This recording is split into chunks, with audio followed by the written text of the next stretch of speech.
Hey there. Subscribe to my channel. And also press this bell icon. Halo sahabat Simbol TV, kali ini kita akan kembali di alur cerita Terpaksa Menikahi Tuan Muda.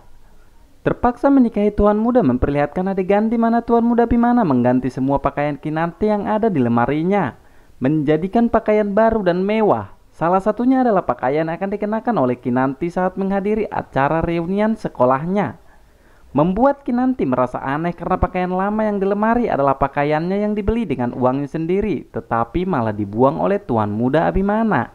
Dan waktunya pun tiba untuk menghadiri acara reunian Kinanti. Tuan Muda Abimana dan Kinanti tampak mesra dan selalu menebar senyuman kepada teman-teman Kinanti, membuat teman-temannya memuji kemesraan mereka hingga salah satu lelaki menghampiri Kinanti dan bertegur sapa, membuat Tuan Muda Abimana sedikit cemburu lalu memperkenalkan dirinya. Walaupun Tuan Muda Abimana sebenarnya tidak mau salaman, lalu mengajak Kinanti pergi. Dan masih di tempat yang sama, Kinanti mendapat telepon dari seseorang yang tidak ia kenal. Dengan ragu-ragu Kinanti menjauh dari Tuan Muda Abimana, lalu mengangkat telepon tersebut.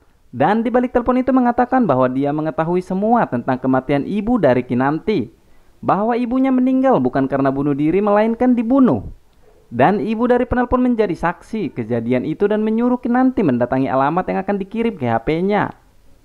Melihat Kinanti lagi sibuk dengan HP-nya, membuat Tuan Muda cemburu dan mengatakan bahwa Kinanti menghubungi mantannya. Lalu Kinanti mengatakan tidak, itu hanya salah sambung karena tidak percaya Tuan Muda menghubungi kembali nomor tersebut. Dan di balik telepon mengatakan salah sambung, membuat Kinanti merasa lega hingga mereka pun melanjutkan acaranya. Di adegan ini juga masih terlihat Pak Herman mendatangi tempat tinggal dari Keisha dan mengajak Keisha pergi refreshing beberapa hari. Dan Pak Herman berdalih untuk menghibur Keisha, padahal Pak Herman sendiri mengaku pada istrinya bahwa ia mendapat proyek besar dan tidak akan pulang untuk beberapa hari ke depan.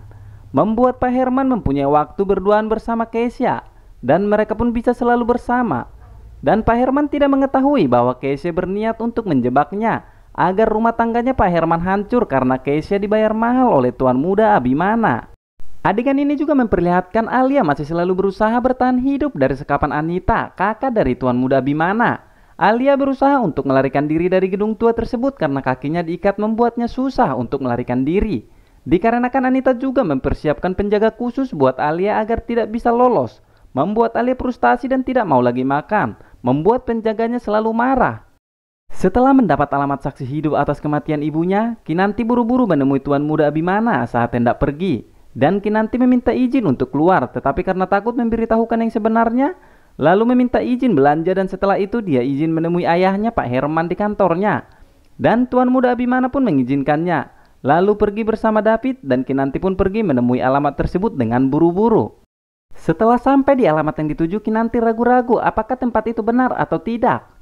Dan tidak lama kemudian pintu dibuka dan Kinanti masuk. Lalu seseorang memanggil ibu tua yang tak lain adalah saksi hidup yang ada di tempat saat kejadian masa lalu saat ibu Kinanti diduga bunuh diri. Dan ibu tua tersebut menceritakan semuanya dan mengatakan saat kejadian ibu itu mendapat orang yang mencurigakan saat kejadian tersebut hingga meninggalkan bukti sebuah jam tangan pelaku. Dan ibu tua tersebut selama ini trauma atas kejadian itu dan tak berani melaporkan ke polisi. Dan Kinanti pun pulang lalu ke kantor ayahnya dan menceritakannya, tetapi ayahnya tidak mengerti apa-apa yang dikatakan Kinanti. Lalu ayahnya pun pergi meninggalkannya karena banyak urusan kantor. Setelah pulang dari kantor, Pak Herman menceritakan apa yang didengarnya dari Kinanti, bahwa Kinanti tidak percaya dan mengetahui ibunya bukan bunuh diri melainkan ada yang bunuh. Mendengar itu, Marisa istri kedua dari Pak Herman merasa takut dan seperti menyimpan rahasia. Di adegan lain juga Tuan Muda Abimana menyuruh Kinanti memasang bola lampu yang mati. Dan Kinanti menggunakan kursi tetapi tetap saja tidak bisa. Dan dikarenakan Kinanti memaksakan diri, membuat Kinanti terjatuh. Dan kejadian itu dilihat oleh Tuan Muda Abimana refleks menolong Kinanti, membuat Tuan Muda memeluk Kinanti untuk pertama kalinya. Lalu bagaimana cerita selanjutnya? Penasaran dengan cerita selanjutnya? Jangan lupa tetap saksikan alur ceritanya agar tidak ketinggalan. Seperti biasa, jika suka dengan video ini jangan lupa tekan subscribe, like, komen, dan share supaya Simbol TV tetap semangat membuat alur cerita selanjutnya. Terima kasih.